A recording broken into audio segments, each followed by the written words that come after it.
Ychydig o bwyntiau. Cynelir y cyfarfod yma'r ffurf hybrid gyda rhai aelodau yn y siambr y Senedd ac eraill yn ymuno drwy gyswllt fideo. Bydd yr aelodau sy'n cymryd rhan yn rhyfodion y Senedd le bynnag y bont yn cael eu trin yn gyfartal. Mae cyfarfod llawn y gynelir drwy gynhadledd fideo yn unol ar rheolau sefydlog Senedd Cymru yn gyfystyr y thrafodion y Senedd at ddibenion deddf Llywodraeth Cymru 2006. Bydd rhai o ddarpariaethau rheol sefydlog 34 yn gymwys ar gyfer y cyfarfod llawn heddi a mae'r rhain wedi nodi ar eich agenda a dwi eisiau atgoffa'r aelodau fod y rheolau sefydlog sy'n ymwneud â threfn yn y cyfarfod llawn yn berthnasol i'r cyfarfod yma gyrru mor berthnasol i'r aelodau sy'n y siambr ac i'r rhai sy'n ymuno drwy gyswllt fideo. Felly'r eitem gyntaf, y prynawn yma yw'r cwestiynau i'r Prif Weinidog ac mae'r cwestiwn cyntaf gan John Griffiths. What is the Welsh Government's latest analysis of COVID-19 incidents in Newport East? So I thank John Griffiths for that question. The Newport East constituency, as many areas of Wales, has seen a high incidence of coronavirus infection. A national fire break was introduced to bring rates of incidence down across Wales.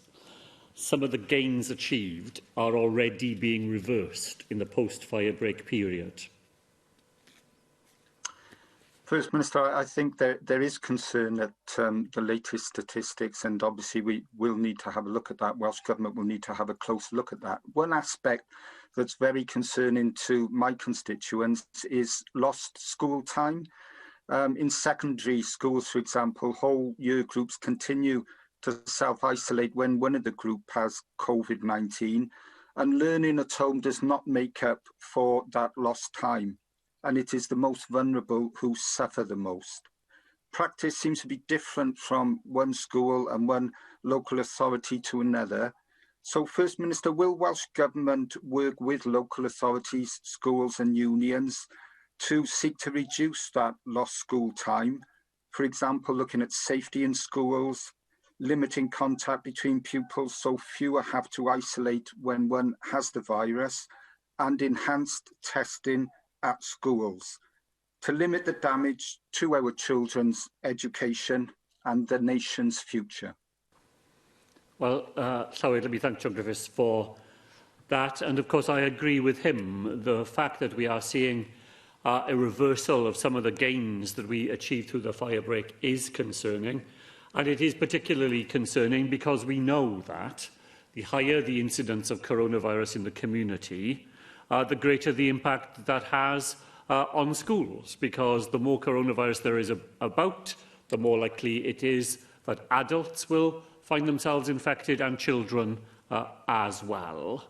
Now, it is right that local authorities and indeed head teachers and governing bodies have some flexibility to be able to respond to local circumstances, but nevertheless, it is also a concern that there appears to be a disparity between the way in which some schools organise themselves to prevent the need for whole year groups to be isolated, and different levels of risk are acceptable in different schools in Wales. Now, the Welsh Government has done a great deal already to make sure that frontline staff and people who are in charge of schools have access to advice through their local incident management teams, through Public Health Wales, to try to get a more common understanding of the way in which these risks can be mitigated.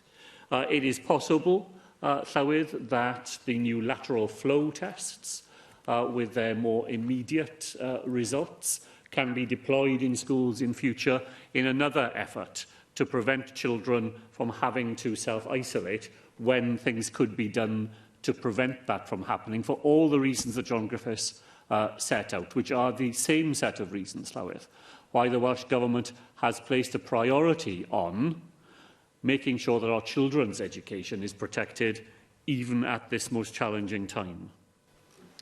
Laura Ann Jones. Thank you, First Minister. Following on from John Griffiths' question, I'd like to say that I've also been contacted by a number of worried parents in the Newport constituency area because currently, as it stands, there are 1,000 people isolating from Cullion Comprehensive School, my old school. Years 7, 8, 9, 12 and 13 are all off at the moment, which is beyond comprehension, really. Obviously, year groups have to stay off if there are enough cases and there's a reason to stay off. But there are other schools in other counties with just one case, as in the case in these year groups being off, where they just do the track and trace, like in Monmouthshire County Council, and just keep 15 pupils off rather than whole year groups. I mean, parents are obviously very concerned at this because obviously it affects their jobs, it affects the children's well-being, mental health and their education, obviously. So I'd be really appreciative if you could do all you can, maybe firm up the government guidelines to school, because at the moment, as you said, there is a massive postcode lottery to education right now happening in Wales. And also, whilst you're at it, if you could also, you've said to schools recently about wearing masks, that you can wear them if you want to. Maybe you should, government guidelines should be stronger. So everything, there's consistency right across the board in Wales in our schools. It's very confusing for them. Thank you. Well, so I think the guidance on mask wearing in schools has been strengthened just in the last week, and the Education Minister providing more direction to schools, particularly secondary schools, as to how masks can be worn in corridors and in other crowded settings. But I share a lot of the concerns of the member's question, that different decisions are being made in different parts of Wales. Despite the strengthened assistance that the Welsh Government has mobilised so that head teachers and others can have advice directly from public health expertise in reaching the very difficult and challenging decisions that they make. I don't minimise the challenge that schools face. There is a correlation between the extent to which coronavirus is in circulation in any community and the impact on schools, and that helps to explain some of the difference. But it doesn't, in my mind, explain it all.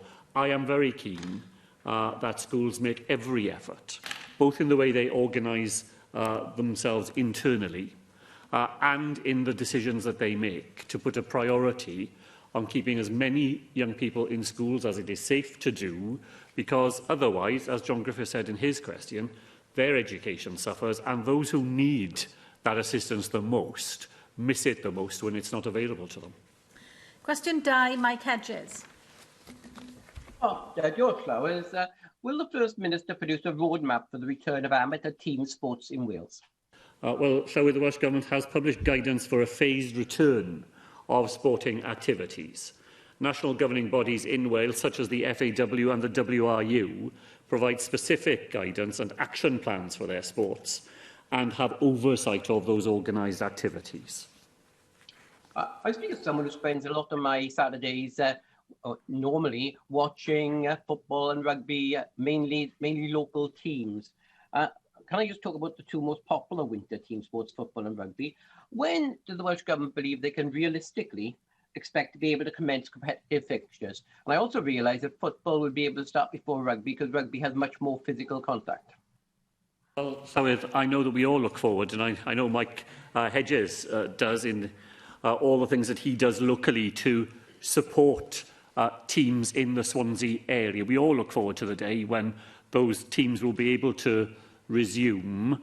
We have established a national sports group through Sports Wales, bringing the Welsh Government, the governing bodies and others together to consider requests from the national governing bodies to allow competitive leagues to resume. The group will meet again tomorrow to consider the first batch of applications.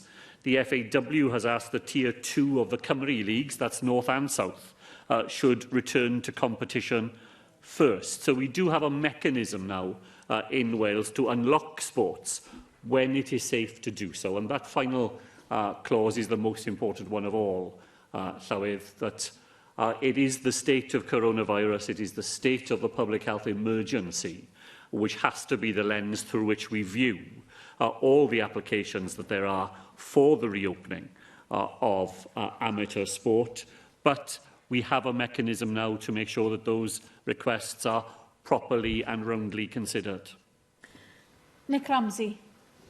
Diolch, Llywydd. And First Minister, I was pleased to hear you just say that you're looking at ways to, I think the expression you used was unlock sports during this time of the pandemic. As we know, during lockdowns and fire breaks, physical activity and sport is all important. So in response to Mike Hedges' initial question, if I could follow up in two ways. First of all, what are you doing to make sure that younger people in particular are able to engage in sports at this time? They've been particularly hard hit. We know that younger people are affected by mental health issues in the same way that older people are too. And secondly, I had a recent meeting at Chepstow Racecourse in my constituency, and they were very concerned about when racecourses are going to be allowed to operate, at least in some limited fashion in the future. So I wonder if you could answer those two strands. Thank you. Well, thank you, Claude, and thank Nick Ramsey for that.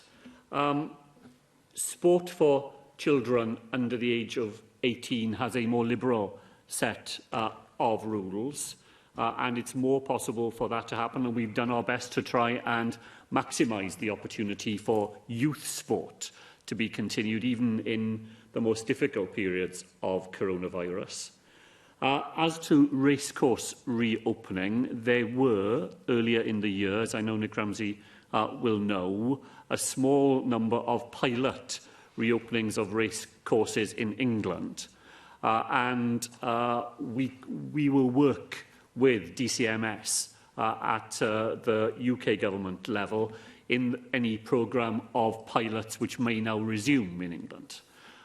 We look carefully to see whether there was any virtue in having a Welsh pilot in the horse racing field, but the conclusion was we probably wouldn't learn anything very different that we could not learn from the pilots that were being conducted elsewhere.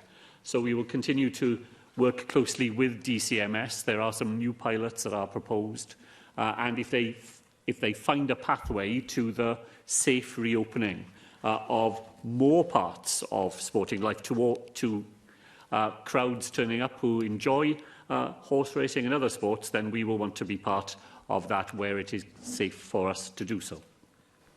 Cwestiynau nawr gan arweinwyr y pleidiau. Arweinydd Plaid Cymru, Adam Price. Diolch, Llywydd. First, Minister, in what has been the toughest year in living memory for so many of us, I'm sure we all look forward to a happier New Year and before then to spending time with friends and family over Christmas.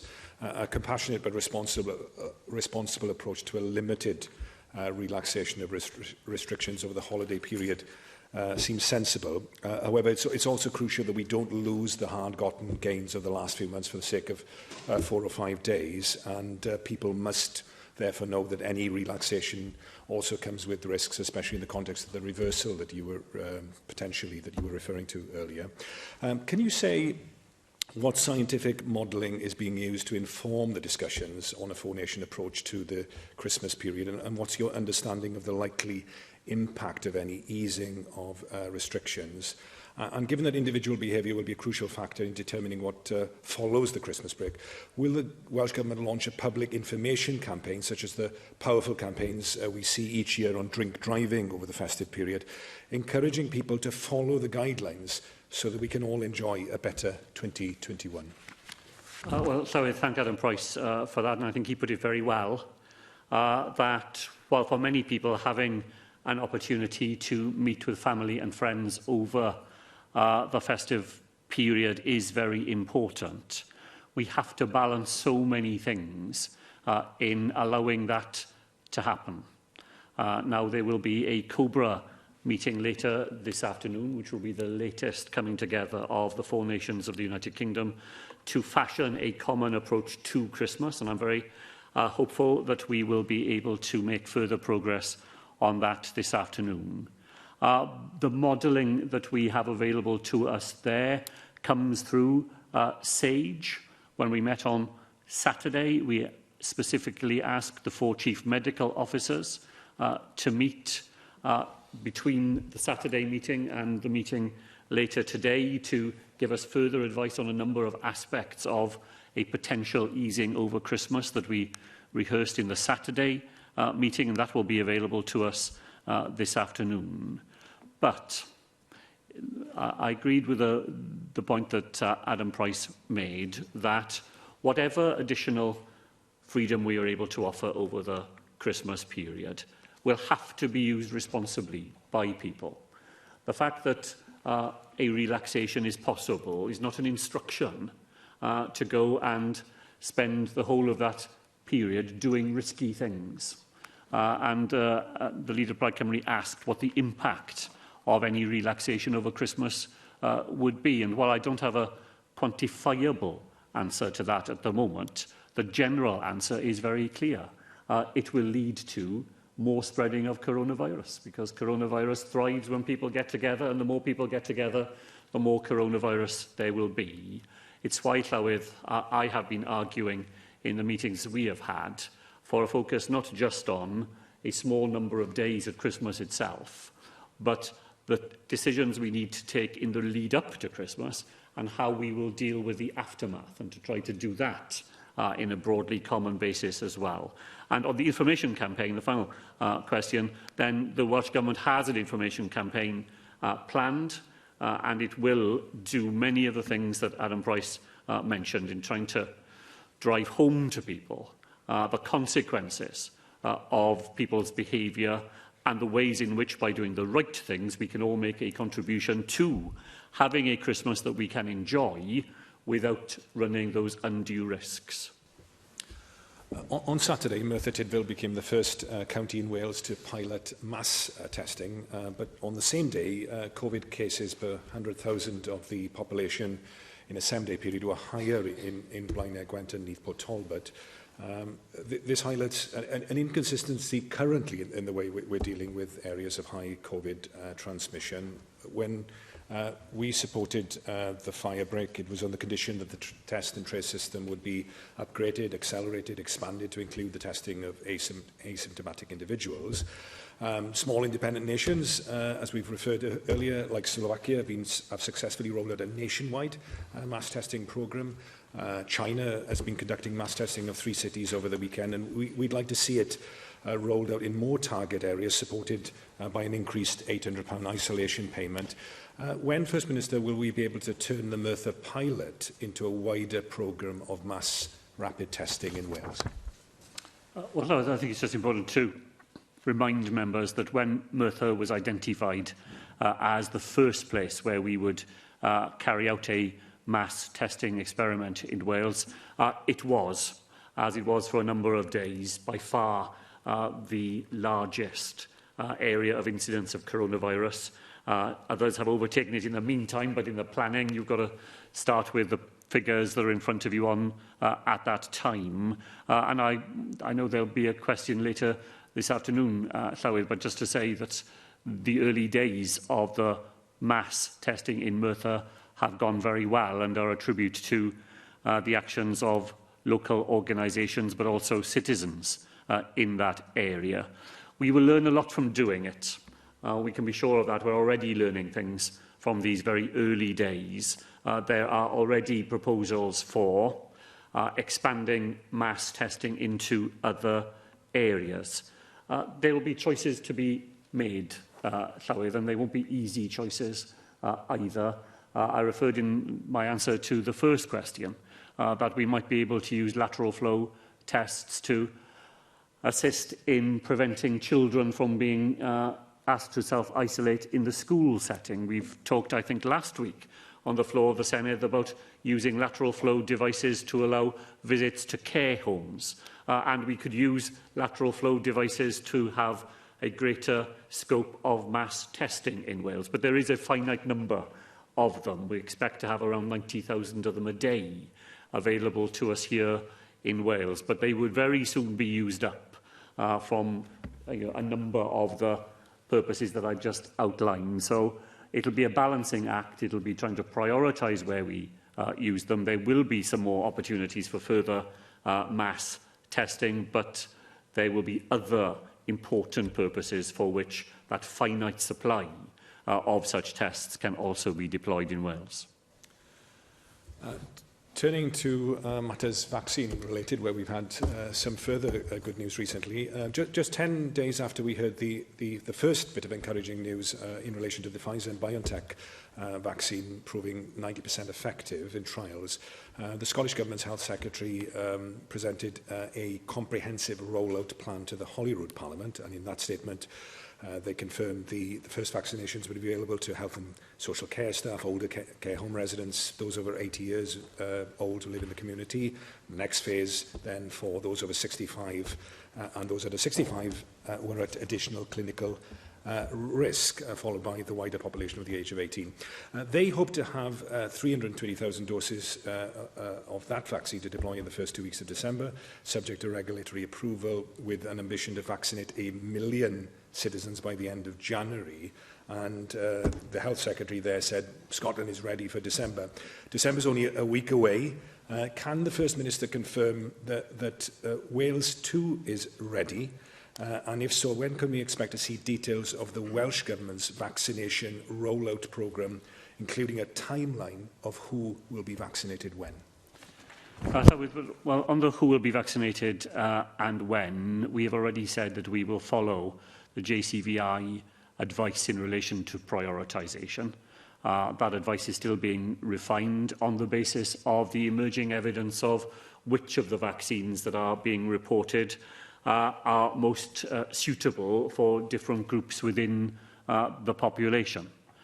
We have a very active planning group that began work back in May of this year and has met regularly throughout the crisis to make sure that we are well equipped for deploying the vaccines as they become available to us in Wales. We have tried during the whole crisis, Llywydd, to follow this basic premise in Wales, that we plan first, and when we have a plan that we think is usable and workable, then we publish it for people to see, rather than a series of ambitions which then turn out not to be deliverable, because the ambitions are inevitably founded on information which is not as reliable as you need for a purposeful plan that you can deliver in practice. When it comes to it, I doubt very much that the JCVI prioritisation list will be very different to the one that Mr Price recounted from the Scottish Government.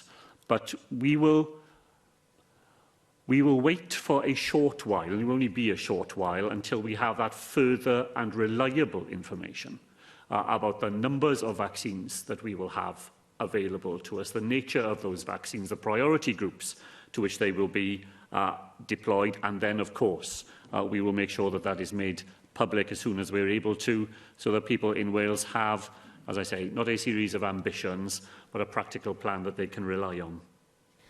Arweinydd y Ceidwadwyr, Paul Davies. Diolch, Llywydd.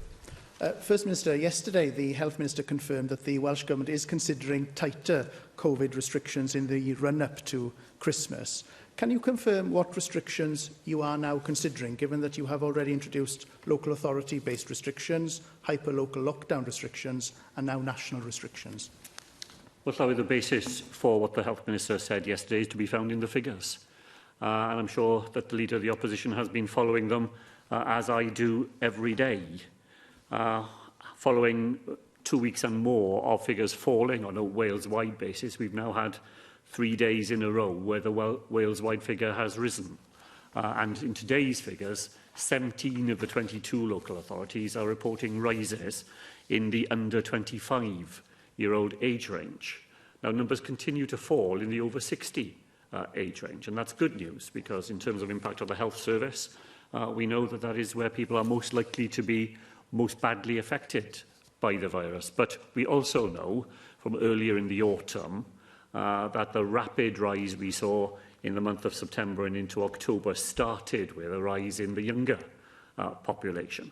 So it's that background that was there when the Health Minister said what he said yesterday. And it's part of what I said to Adam Price, that I have been making the case in the meetings we've had with the other nations of the United Kingdom for a broadly aligned approach, not just for the narrow period of Christmas, but in the run-up to Christmas and in the post-Christmas period. So we have followed carefully what the UK government has said so far this week about a return to a recalibrated tier system in England. We'll wait to have further information on that, possibly this afternoon and again on Thursday. And then this week the Cabinet will meet pretty regularly. We met yesterday, we met this morning, we'll meet again before the end of the week to see whether there are further measures that we need to introduce in Wales to focus on the nature of the rise we are seeing and which would provide us with that broad alignment with the approach being taken by other parts of the United Kingdom as part of creating that headroom we all need to allow a relaxation over the Christmas period. I take it from that answer then, First Minister, that you are perhaps looking at the possibility of introducing some sort of tiered system here in Wales. And of course, the tiered approaches in Scotland and England do have a few differences, and it's important that the Welsh Government therefore looks at the impact of both sets of tiered-based restrictions before confirming its approach for Wales. Now, this year has been so difficult for so many, as just been said earlier, and that's why it's important that the Welsh Government makes it clear to the people of Wales exactly what a new approach will look like and how those restrictions will impact people's day-to-day lives. So perhaps you can give us an indication, First Minister, when you will be bringing forward these new measures. And can you also tell us what additional resources you'll be making available to actually support these new measures and new restrictions? Well, I think I've given some indications, best I can, to the Leader of the Opposition already of the decision-making path that we see in front of us. A COBRA meeting this afternoon. I agree with the point that Paul Davies made about taking account of the different approaches in Scotland as well as in England. I spoke with the First Minister of Scotland again yesterday. Then after today's meeting, there are further announcements that we will expect in the English context on Thursday of this week, we are told, which will give us a further insight into the operation of their tiered approach. I wouldn't move immediately, as the Leader of the Opposition did, to a conclusion that because we are interested in the measures that are being taken elsewhere, that necessarily means that we will be adopting a tiered approach here in England. It is the content of the measures, not simply the organisation of them, that we will be interested in.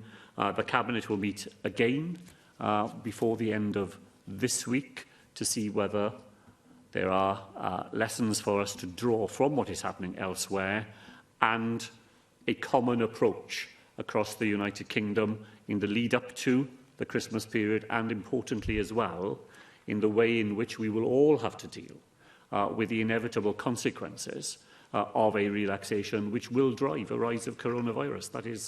That is inevitable, and we need to prepare together to cope with the consequence. Of course, it's not just individuals and families that are keen to know whether there will be any changes in restrictions in Wales. Businesses across Wales will also be undoubtedly anxious at the prospect of further restrictions. The run-up to Christmas is a busy time, of course, for businesses in all sectors, and in the wake of a very difficult year, it's understandable that many will be concerned perhaps to hear of further restrictions. It's therefore absolutely critical that resources and support are put in place in the advance of any changes so that businesses are able to plan and adjust their operations accordingly. Will you therefore confirm, First Minister, that the Welsh Government will, of course, notify businesses across Wales in advance of any new restrictions in Wales so that they have time to plan for any changes? And can you also update us on the discussions that you've had with local authorities in Wales about introducing new restrictions and what feedback you've received from local authorities so far with any potential restrictions? Well, so I am very conscious of the impact of the decisions that we make on businesses in Wales and on people's livelihoods. The Welsh Government has put together a very considerable sum of money that we have invested in trying to protect businesses in Wales from the impact of coronavirus, that is over and above any help that has come from the UK government. And the UK government, with a comprehensive spending review tomorrow, needs to make sure that it is doing everything it can to make sure that businesses in Wales and across the United Kingdom are in a position to withstand the ongoing impact of coronavirus, and it needs to do it in a more wholehearted way. The repeated announcements by the Chancellor of the Exchequer of the package of assistance that comes from the UK government has not been helpful, I think. We are doing the most we can in Wales to help businesses. I think the Chancellor's approach is to do the least he can get away with. And that is the real contrast between us. Discussions with local authorities, of course, go on all the time. There have been meetings today involving the Health Minister, the Local Government Minister, the Education Minister, the WLGA and other leaders of local authorities in Wales. And that partnership approach is the one that we think has managed to sustain us through the crisis to date, and we will be certain that in Wales we will go on being committed to it. Cwestiwn 3, Antonov. Will the First Minister make a statement on the impact of COVID-19 on the economy in Pontypridd and Tafili? So I thank Antonov for that. The latest employment and growth forecasts clearly show the damaging impact the coronavirus pandemic is having on the Welsh economy and beyond.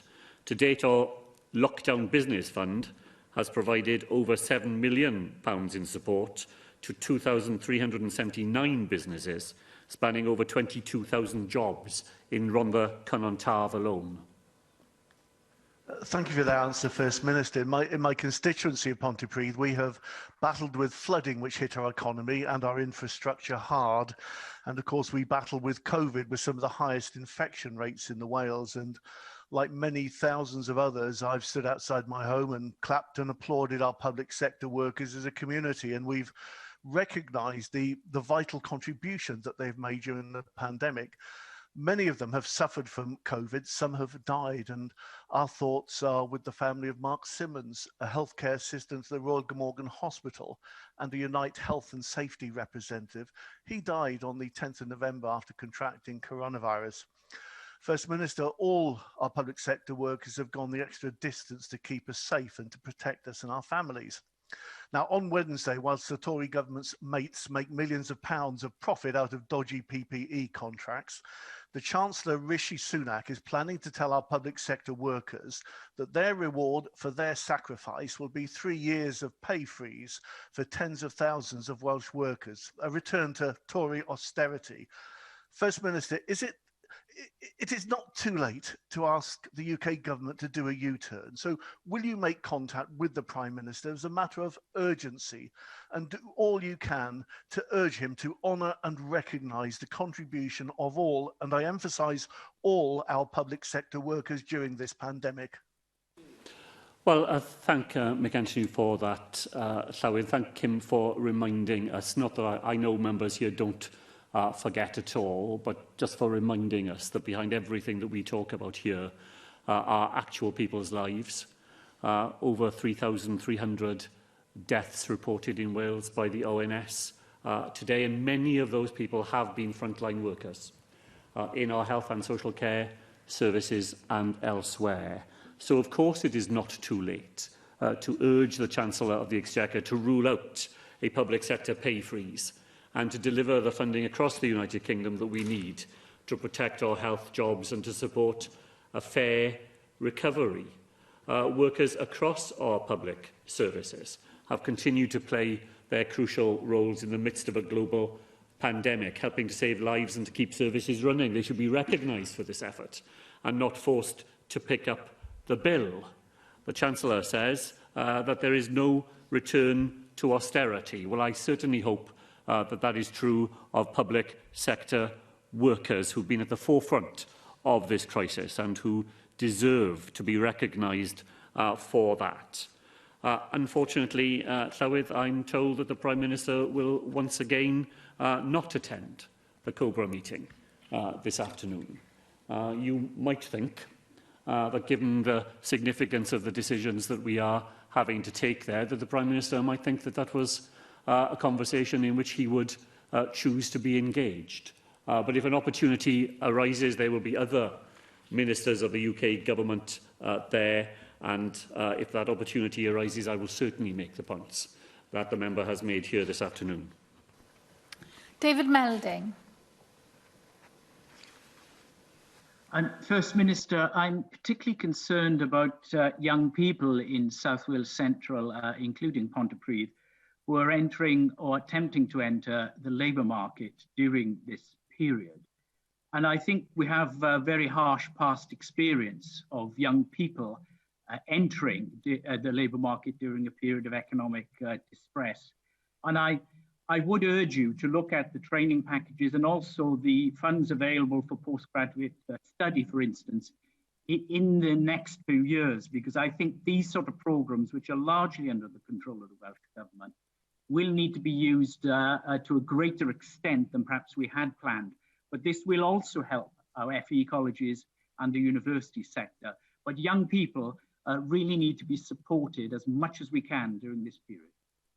Well, Llywydd, I agree with the point that David Melding is making. We have a very difficult experience in Wales of generations of young people without a future mapped out in front of them. And we absolutely do not want to go back to that in this crisis. I agree with what the member said, that there will be young people who will choose to use this period to invest further in developing their own skills and education, so that when an upturn comes, they are better equipped to take advantage of it, and we will want to help them to make sure that that happens.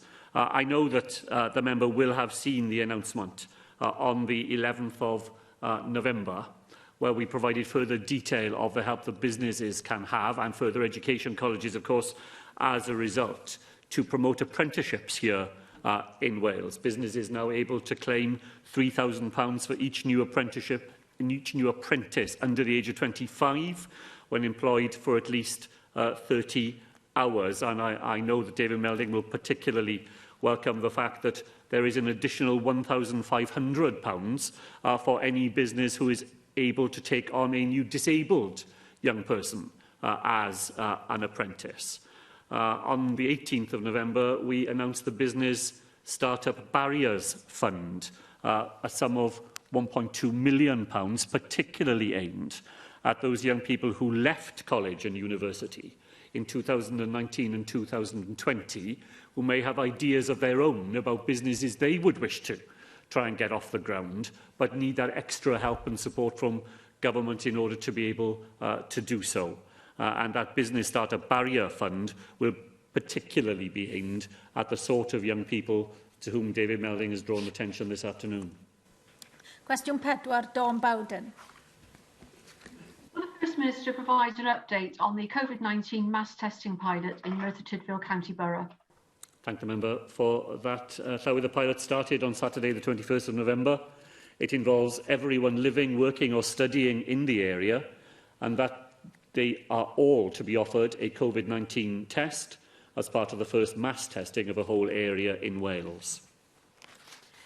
Thank you for that answer, First Minister, and I'm sure you'd want to join with me in thanking everyone involved in the logistics, delivery and the analysis of this mass testing programme. I went myself, thankfully, for a negative test on Saturday, and I can say that everybody involved in it has been absolutely outstanding in working to ensure that the pilot is a success, and that includes quickly updating FAQs, making sure that shielding people and people with non-shielding disabilities, elderly, frail and so on have been specially catered for throughout this process, although we probably do still need to give a bit of thought to managing testing for those with learning disabilities. And I'd also urge you to consider probably testing in the larger workplaces as well. But in these first few days, we've seen thousands of tests taken by people who are keen to help the process and those people with good reason to attend. And about 1% so far have been positive results from people who are asymptomatic. And over the course of that pilot, that will be several hundred people who would otherwise be unknowingly spreading the virus in the community. Now, you've already answered earlier questions about what happens after this pilot and beyond, so I won't go into those points again. But as you know, First Minister, my constituency has significant areas of poverty and deprivation, often linked to insecure work and 0 hours contracts, which, as we know, has been a deterrent to many in coming forward for testing. So can I seek your assurance that the Welsh Government will be working with local partners to ensure that mass testing is also delivered amongst these harder to reach communities, as this will be a critical factor in ensuring the success of the pilot?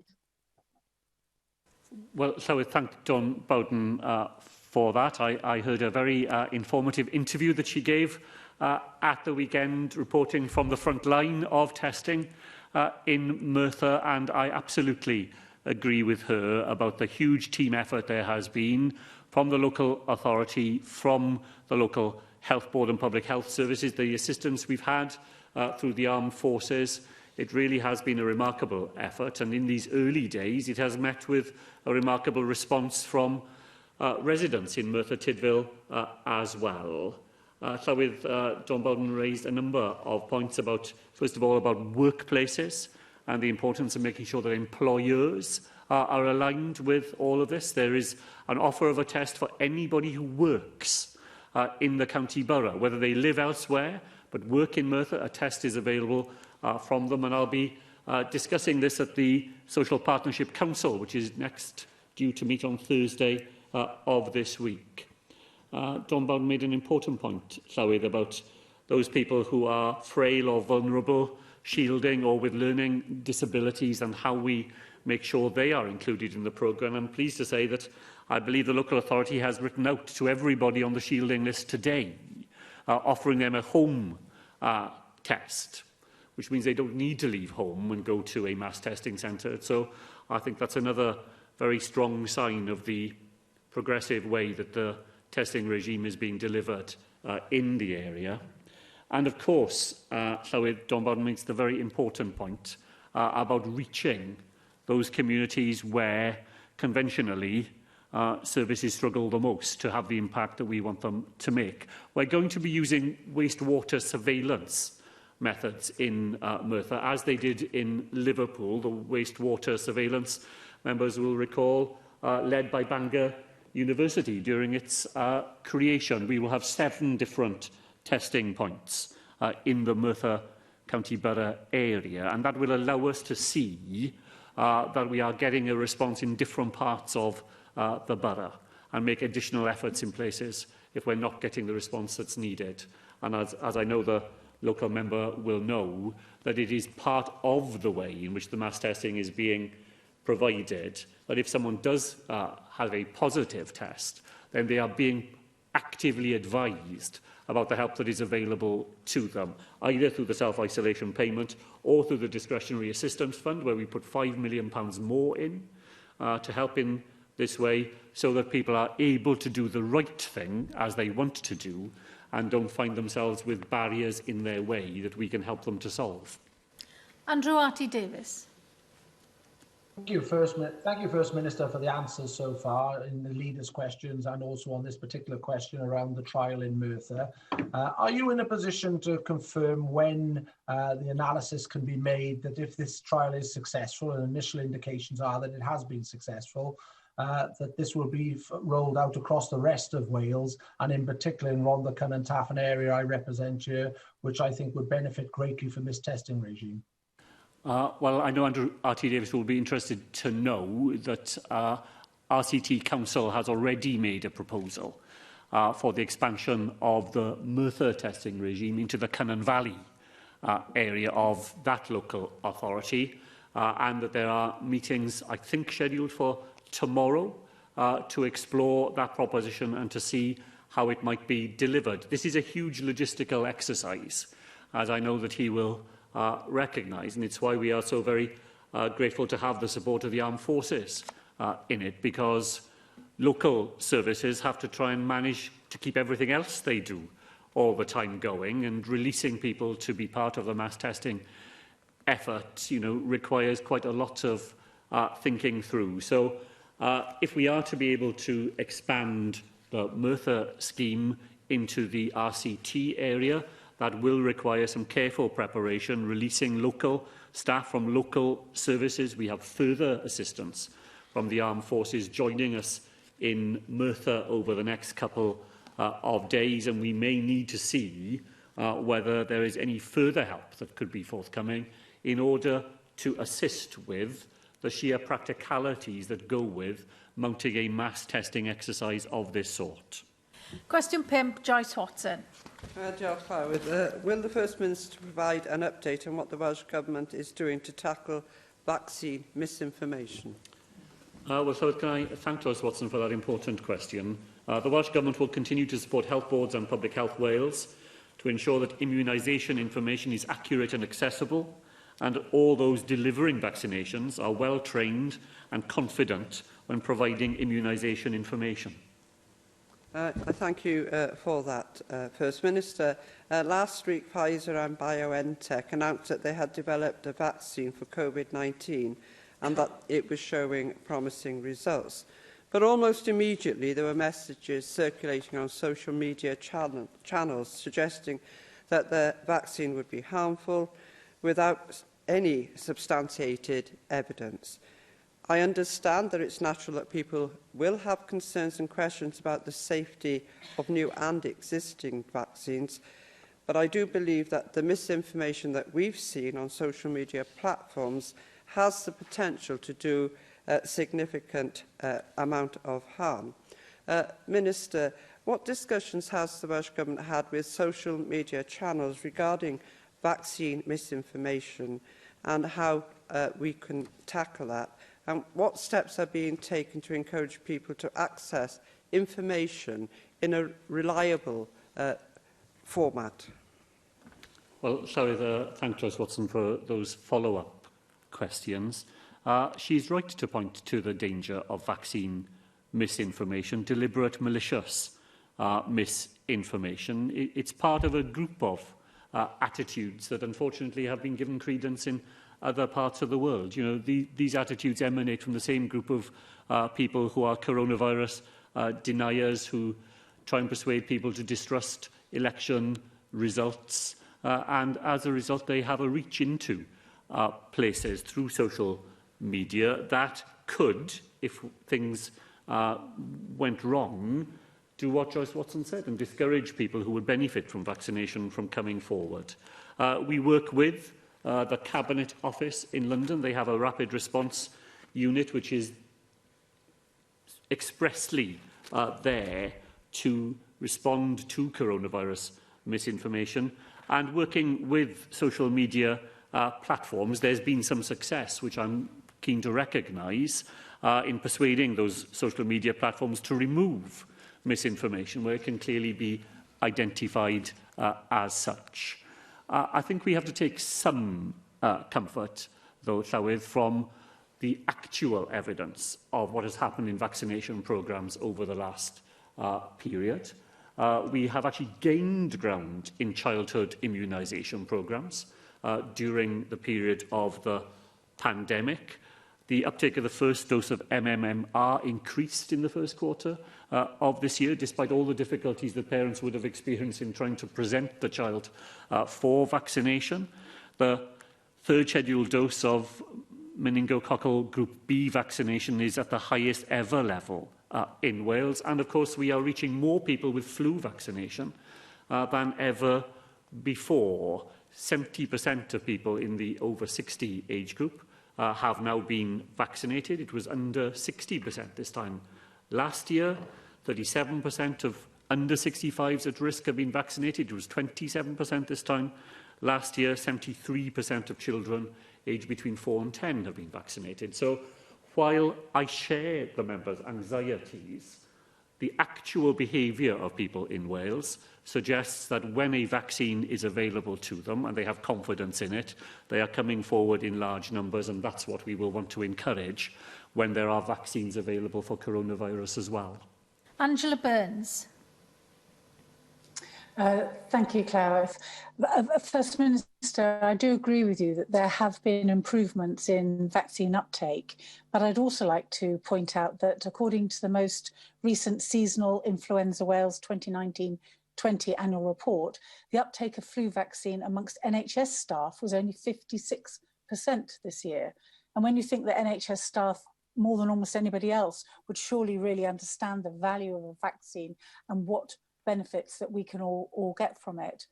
We've also got our very hard to reach people, the people who speak neither Welsh nor English, people who are new to our country, people in very, very marginalised areas, or people in very rural areas where, again, that whole notion of coming out, getting vaccinated, plus the vaccine for COVID needs to be a two vaccine stop.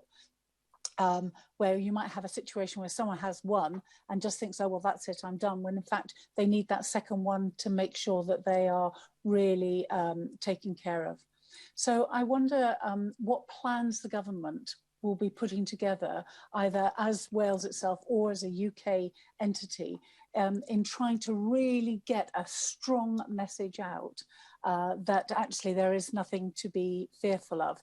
And may I just very quickly also say that that we must be very careful how we do that messaging, because, you know, I speak as a parent whose first child had all the MMRs individually, because Andrew Wakefield was at the height of his scarefest, and my second child had just the MMR, because just normal, ordinary people can take fright very easily when all the wrong messages go out. So I think it's incredibly important that we put together a really cohesive and coherent communication policy, and I would be very interested to know what your government is doing to put that together, and indeed how all of us might be able to help to spread that message. Well, thank the member for that. So I agree with Angela Burns that the percentage of NHS staff taking up a flu vaccination last year was not good enough. It was better than previous years. And I remember many discussions with Darren Miller here in this chamber when I was the Health Minister and he was the Health spokesperson about the extent to which we could insist and require that staff take up vaccination. Now, the good news is that the numbers are well above where they were last year at this point. So the improvements that we've seen in the general population are reflected in healthcare staff as well. But I believe they have a professional obligation to protect themselves from the risk that they otherwise pose to those people who use their service. So for those staff, it is not just a matter of protecting yourself. It is a professional obligation, I always argued, to make sure that you avoid a risk which otherwise you may pose to others. And we need to do more. We need to do it with the Royal Colleges, with the trades unions in that field to drive that figure up even further. I was reminded in Angela Burns' supplementary, Llywydd, that when we saw the measles outbreak in Swansea some years ago, the families we failed to reach were not families, in fact, who were avoiding vaccination. They were the families that Angela Burns referred to, people whose first language is neither Welsh nor English, who are mobile and whose addresses change rapidly and where conventional ways of reaching them don't work. But I do think Public Health Wales learned a lot from that experience, and we're better equipped now to make sure that we can respond to those difficulties. And finally, can I just agree with the final point that Angela Burns made, Chloe, that we need the effort that can be made by all of us. Every member of this Senedd has some standing in their local communities. We all speak with some authority to groups within our own areas, and it's adding our own voices, as well as that of public services, to that global effort we will need when a vaccine becomes available to persuade people of its safety, of its efficacy, and of the very many good reasons there will be why people should come forward to receive it. Helen Mary-Jones. Diolch, Llywydd. I'm grateful to Joyce for tabling this very important question. First Minister, it's not only online that misinformation about COVID is being shared. It was drawn to my attention last week of a particularly pernicious leaflet being put through people's doors. It was in Pembrokeshire, but I was also made aware that it was happening in Caerphilly. It had an official look about it. You could have mistaken it for an official government communication. Now, misinformation, I think, First Minister, online is bad enough, but at least people have got some sort sort of choice about what Facebook groups they join, what Twitter feeds they follow. This leaflet was coming through everybody's doors without them having any right to reject it. Is there any, I mean, I think we all in this chamber support freedom of speech, but freedom of speech needs to be exercised responsibly. Is there anything further the Welsh Government can do, working with the police service in the areas that have been affected by this leaflet, with local authorities, to try and counteract this message? And is there any legal redress against people who are deliberately sharing information that could be very frightening to people and very, very damaging, and as we've already touched on around areas like persuading people to take up the vaccination?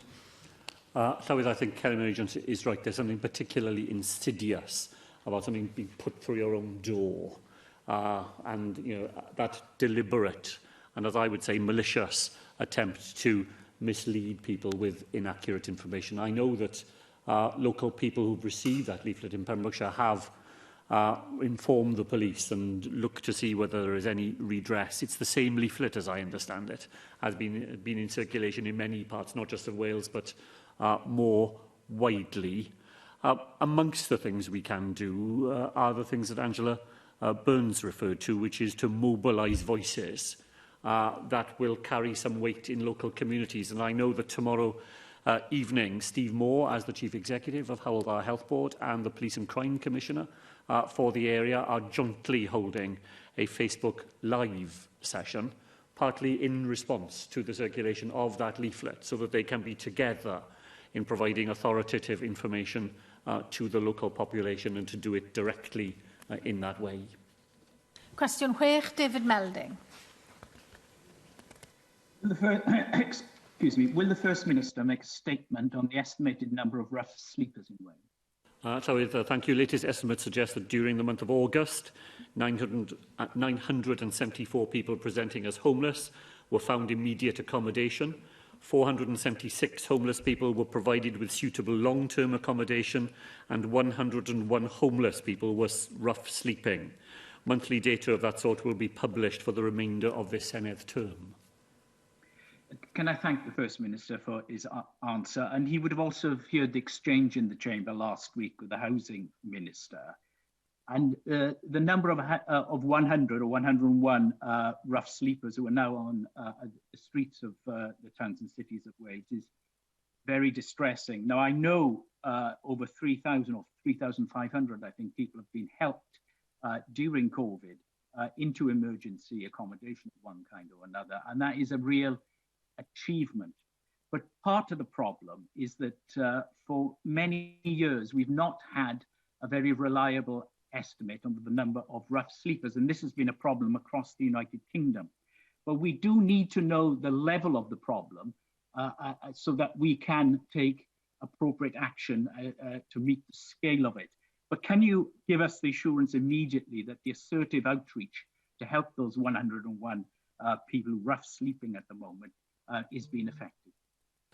So I think we can give that assurance. It's two things together, it seems to me. It is assertive outreach, and then it's a proper level of support for those people after they have been reached and after they have been placed in accommodation. We know that amongst the 101 people who were sleeping rough in August, there will be some people whose level of addiction to alcohol or to drugs has taken them back onto the streets again.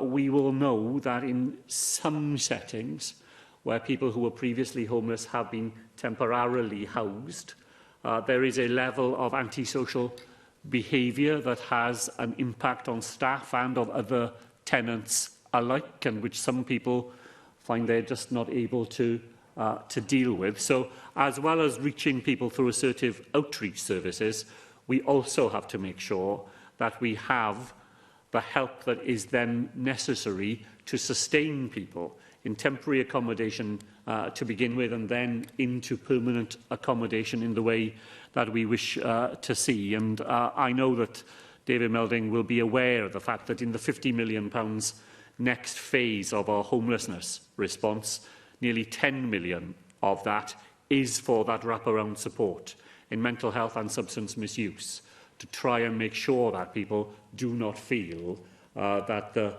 answer that's right for them is a return to rough sleeping from which they otherwise would have been relieved. Cwestiwn 7 yw'r Anca Davies.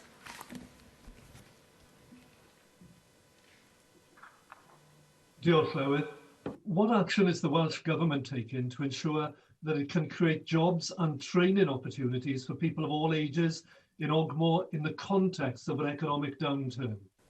Llywydd, in July, we announced a £40 million package to help employers across Wales to take on and train new workers. Earlier this month, as part of that package, we launched specific assistance to encourage recruitment of apprentices, as well as a barriers fund to help individuals who are considering self-employment. Thank you for that answer, First Minister. And First Minister, you'll know that Centrica began talks with the GMB union earlier this year about terms and conditions changes to jobs, but they kicked off those talks in the middle of a pandemic with the threat to fire and rehire its 20,000 strong UK workforce. And the biggest proportion of these jobs per head of population is right here in Wales, and many indeed are in my constituency. Now, this is a company, First Minister, which has benefited from a £200 million contract to run the Nest energy efficiency programme in Wales. So do you agree with me that this is not what we should expect from an organisation with which we do business here in Wales? It's not the way we expect them to treat its workers.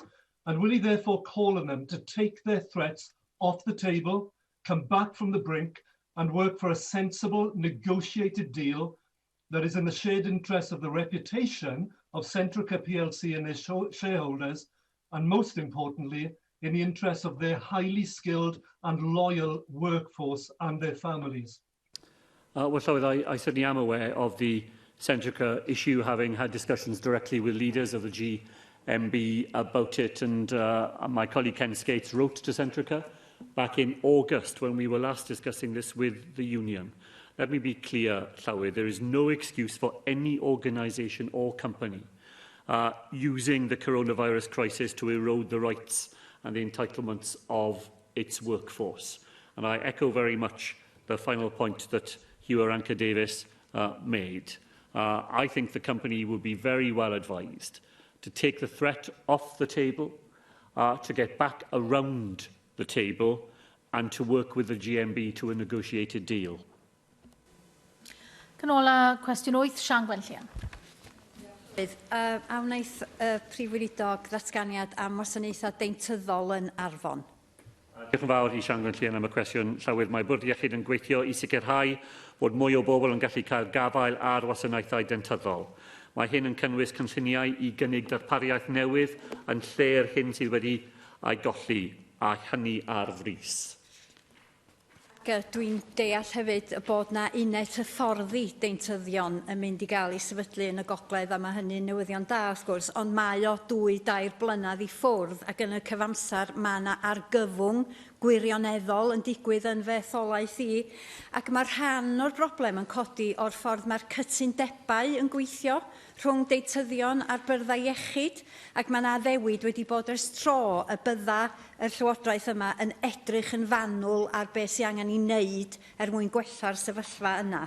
Fedrwch chi symud ymlaen efo'r gwaith yna rwan, os gwelwch yn dda. Ar y funud, mae pobl yn fetholaeth i'n cael ei gadael i lawr. Mae yna ddeintyddfa arall yn cael flwyddyn nesaf, ac mae hi'n wirioneddol angen gweithredu buan yn y maes yma.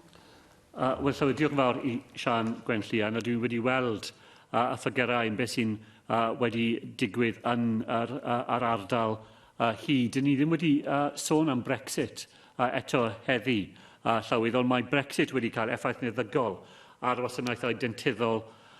Mae 17% o deintyddion sy'n cael ei gyflogi gan y cwmnïau mawr, ac mae cwmnïau mawr sy'n cwmpo mas o'r ardaloedd fel y gogledd orllewin yn cael ei recrwtio o'r Undeb Ewropeaidd, a mae Brexit yn tanseilio hynny. Wel, fel oedd Sian Gwenllian yn dweud, bydd yr uned addysgu deintyddol newydd ym Mangor yn helpu. Bydd ymdrech y Bwrdd Iechyd i cynyddu mynediad i ofal deintyddiol brys yn helpu. ac mae'r athro Paul Brocklehurst, y dirprwy prif swyddog deintyddol, wedi ei leoli yng Ngogledd Cymru a bydd yn cynnig cymorth arbennig wrth ymateb i'r her a wynebu'r yn etholaeth ar aelod. Diolch i'r Prif Weinidog. Yr eitem nesaf felly yw'r cwestiynau'r Cwnsler Cyffredinol ar ei gyfrifoldebau fel swyddog